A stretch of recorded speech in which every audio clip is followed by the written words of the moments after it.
First question, what is your thoughts about honey? So if you would, in the comments, go ahead right now, tell me what your thoughts are about honey. Do you believe that we should not eat honey? Do you believe that we should eat honey? So let me know in the comments what you think about that.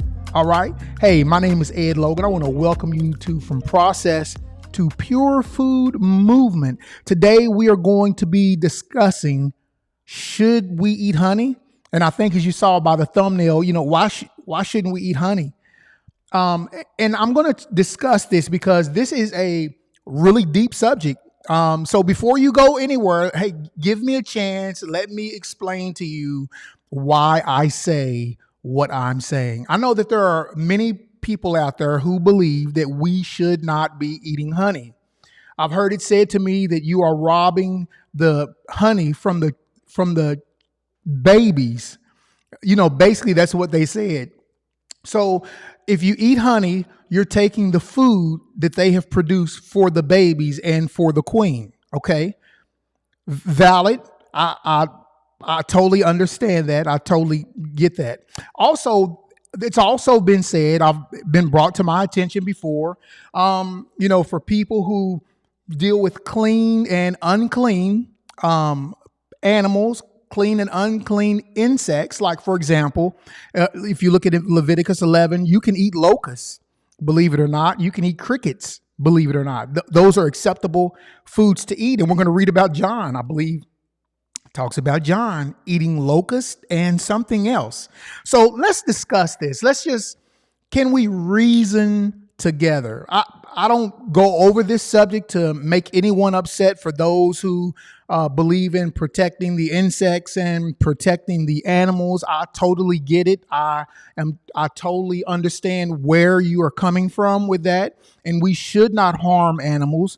We should not harm insects as well. I totally get that. But I will tell you, if a mosquito lands on me, I'm not going to play with that. I'm just going to let you know up front. But anyway, so let's get into it. And first, let's start off looking at a couple of scripture and see if we can find, and I know you know that we can, but let's go look at several scriptures that are talking about honey. And let's get an understanding of whether the Bible is telling us that it's okay to eat honey or whether it's telling us that it's not okay to eat honey. Whether it's comparing honey as something good or whether it's not comparing honey as something good. So let's let the word teach us what is being said. Not people, okay? Not science per se. Not these movements that are out, we as believers, and I'm coming from a believer standpoint. If you are a believer, this is how I approach life. And I don't know, just put in the comments how you approach it as well. If my father gives me permission to do something, I'm not going to let a person tell me that I shouldn't do it if he says it's okay, especially if you have the right heart about it. All right, so let's look at the scripture. Let's see what the scripture says, and we will go from there. So I'm going to share my screen with you. Okay, so we're going to look at Proverbs chapter 24, and we're going to look at verse 13 and 14. Proverbs 24, verse 13 and 14. And we're going to read it from the King James Version, and I may switch to the scripture version, which is my favorite, to see if we can get a little bit more understanding of that. Okay, so Proverbs 24 and 13 says, "My son, eat thou honey, because it is good, and the honeycomb which is sweet to thy taste. So shall the knowledge of wisdom be unto thy soul. When thou hast found it, then there shall be a reward, and thy expectation shall not be cut off." Okay, let's look at that verse 13, and let's go to the scriptures version and look at that. Okay, verse 13, it says, "My son, eat honey, for it is good, and the honeycomb sweet to the taste." Okay, so he's telling us to taste it. Now, if something is not unclean or if something is unclean, or if we're not supposed to be eating something, our Father is not going to tell us to eat it. King David is not going to tell us to eat it. Solomon is not going to tell us to eat it. Okay? So that scripture right there is promoting the eating of honey. All right? Let's go back another one. Let's go look at another one. Okay, Proverbs chapter 25, verse 16. Have you found honey? Eat only as much as you need, lest you be satisfied with it and vomit. Wow. You think that's talking about moderation there? All right, let's go back to the King James Version. And let's read that from the King James. How hast thou found honey? Eat so much as is sufficient for thee, lest thou be filled therewith and vomit it. Okay, so we have the same thing. It's telling us, eat honey. There's nothing wrong with eating honey. So that causes me to question when people, there may be comments that'll be on here. I don't know. But it just causes me to question when people question other people about eating honey. And, the Bible teaches us as believers that honey is good. Honey is sweet. The scripture is compared to honey. The words of the Most High is compared to honey. So why would I not want to eat honey? All right. So as believers, let's make sure that we look at the word of what our Father is telling us, and let's go by his standard from his word. Okay. And I understand that there are people who, there are movements out there that, I don't know if they're called compassionate movements but they have compassion on animals. Totally get it. Totally understand. We should have compassion on animals. But when we cross the line, when we begin to tell people that they should not eat something. Okay, now that's different from, for example, if a person is to eat something and things have been added to it, extra ingredients have been added to it, additives, food colorings, emulsifiers, things like that, then, hey, there's nothing wrong with saying, hey, that food is a defiled food because of the chemicals that has been added to it. I have no problem with that, explaining that to someone, hey, we shouldn't eat those kinds of food because, if that stuff makes you sick, if the added ingredients make you sick, then we should not eat that. And it's technically not food because food nourishes our body. Okay. All right. Let's go to one more. Okay. So let's look at Matthew chapter 3, verse 4. Matthew chapter 3, verse 4. And the same John had his raiment of camel's hair and a leathern girdle about his loins, and his meat was locust and wild honey. All right, let's go to the scripture version. Pretty much going to say the same exact thing. It better. It says it more in the Hebraic form though. And Yohanan, which is John in Hebrew, had a garment of camel's hair and a leather girdle around his waist, and his food was locust and wild honey.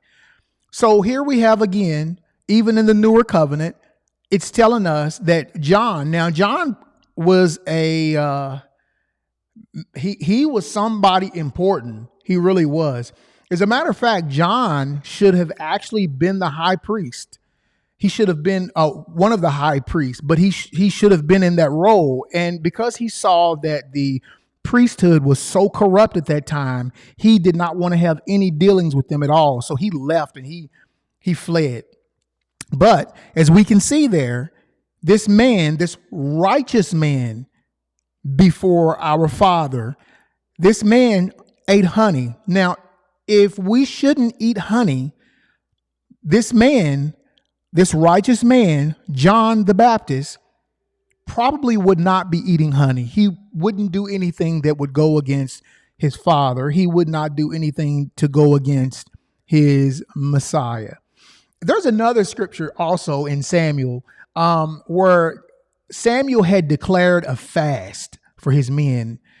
And he says, nobody eats anything. And what happened was Samuel's son, Jonathan, had no idea that his father had declared a fast for all the soldiers. And when he found some honey because he was hungry, it said that he reached in and he grabbed some of the honey and he ate it. It said, and it immediately restored his energy. And why did it brighten him up? Why did it restore his energy? Because it was straight sugar. Honey is a sugar. It's a nutritious sugar. Okay. It's originally from the nectar from flowers, and then the bees convert it. And I'm going to talk about that a little bit. The bees do convert it into honey. It was something that people love. People love today. The word is compared to it.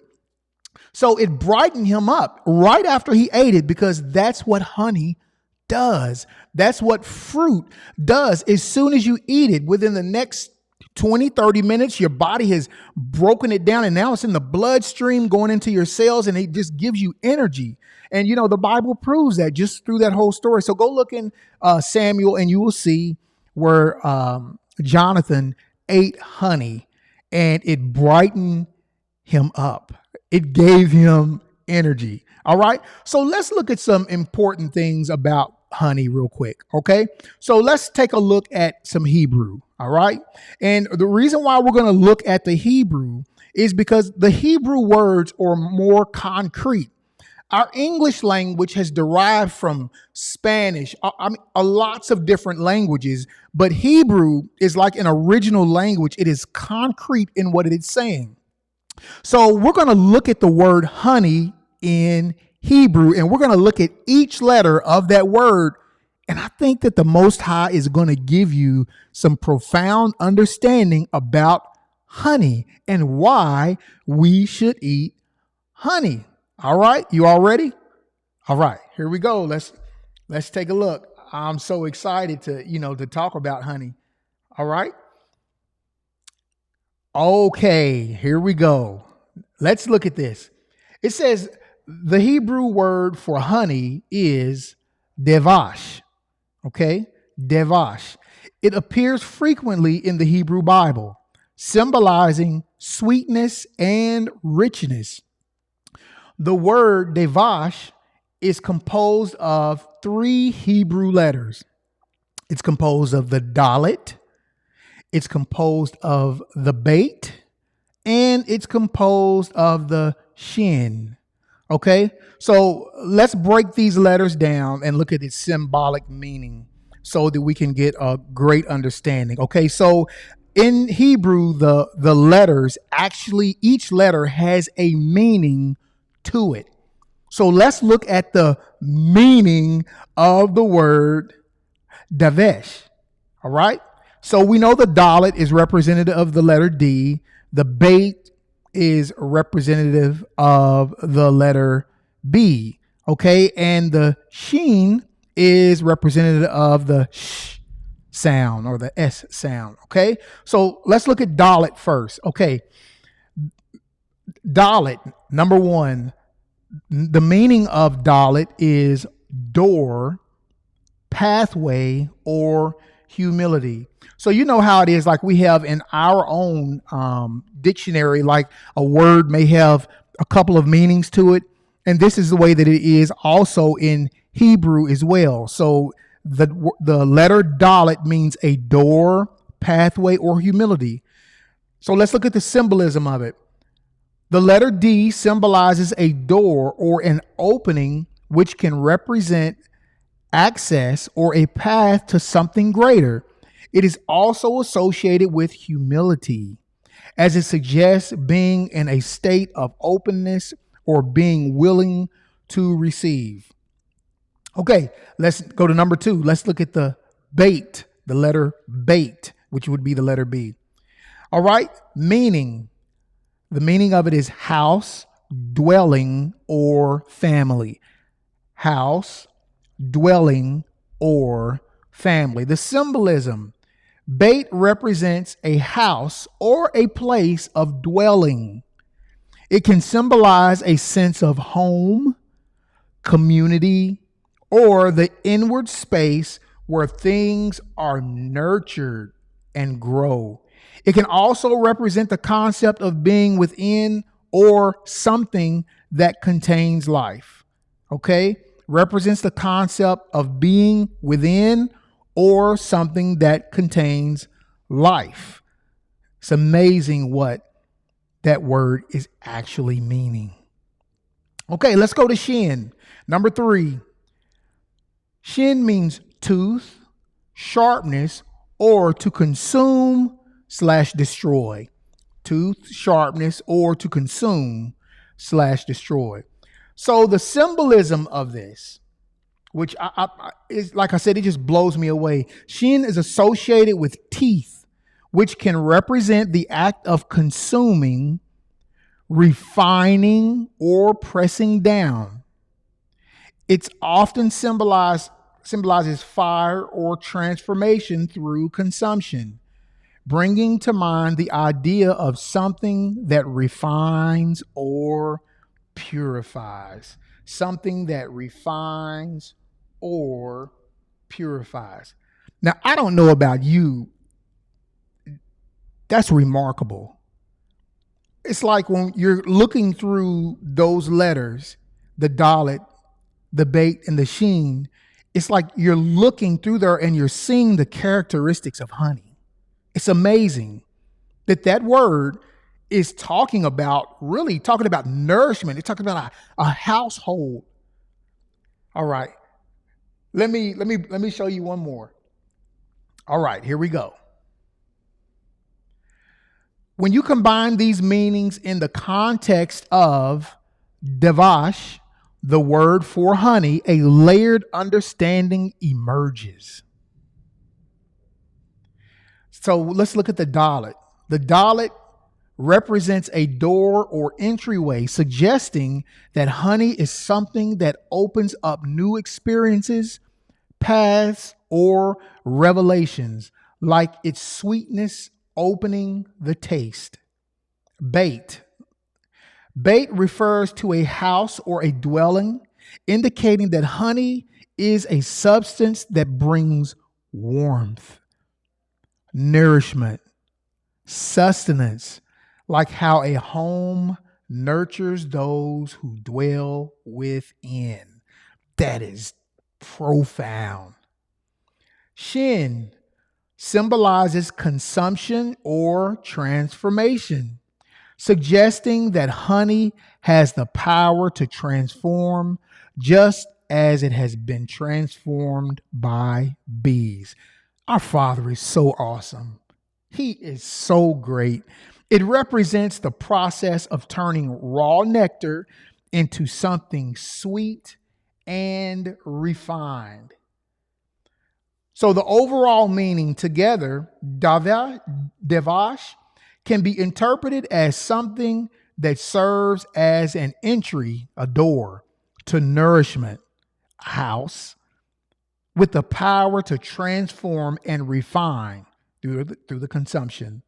This aligns well with the biblical symbolism of honey as a nourishing, sweet substance that provides energy and represents abundance, blessings, and delight.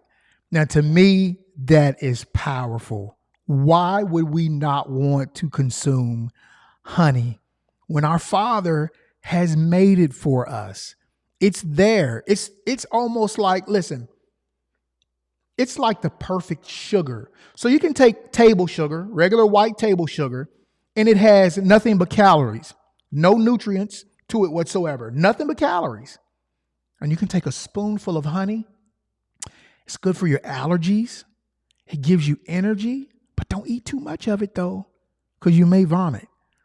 So that's how important the word of our Father is. And when people come to you or people come up to us and try to tell us that we should not eat honey or try to give us a negative they want to tell us that it's unclean and we shouldn't be eating it because it's not a clean insect.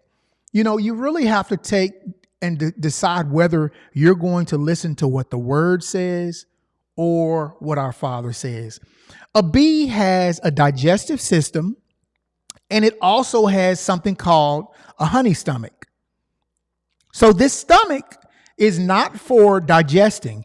It's a pouch to hold the nectar, and then it releases enzymes in that pouch. I raise bees. I love them. I love them. If I see a bee come around, I'll hold my hand out and hopefully it'll land on my hand. I love bees. But they release enzymes as they're going back to the hive, and they actually put the nectar into it. It's amazing, this little shape that they make in the hive, the honeycomb, and they take it and they put it into the honeycomb. All right. And then bees get over the top of it because they got to make it evaporate some of the liquid. It's too liquidy. So they get over the top of it. They don't seal it off yet. And they begin to flap their wings and they begin to make the liquid evaporate. That's why it gets so thick and good. And so after they've gotten it to evaporate and it's real thick, then they seal it off with a cap. And it's amazing to see what they do. I truly believe that our Father created those bees to give us honey. Now, in my hives that I do, I take a little bit of honey and I leave them a lot of honey. And the reason that I do that is if they stay through the wintertime, they have to have enough food to eat. But another reason why I take the honey is if your hive is only so big and they fill that hive full of honey, they fill all of the frames full of honey, and you don't take some of that, they're going to leave. They're going to eat. They're going to consume all of that honey. They're going to take it with them. They're going to put it in their honey sacks or their honey stomachs. They're going to leave and try to find a place with more room. So you have to take some of the honey regardless. But the honey, let me tell you, my honey is so good. It makes you not even want to buy store-bought honey. I actually go to a farmer to get my honey when I'm out. So my bees, they left. I didn't take enough honey away from them this season. So both of my beehives, I've got 3, two of them left. So that's what happens when you don't take the honey from them. But listen, honestly, the Most High created honey for us to eat. Don't let people stop you from eating honey or make you feel guilty for eating honey or let anyone tell you that you're robbing the babies of their food. Bees make plenty of honey. If you were to hold a honey frame up and you realize how heavy that frame is, honey weighs more than water. Those frames are so heavy. You get so much honey just out of a frame.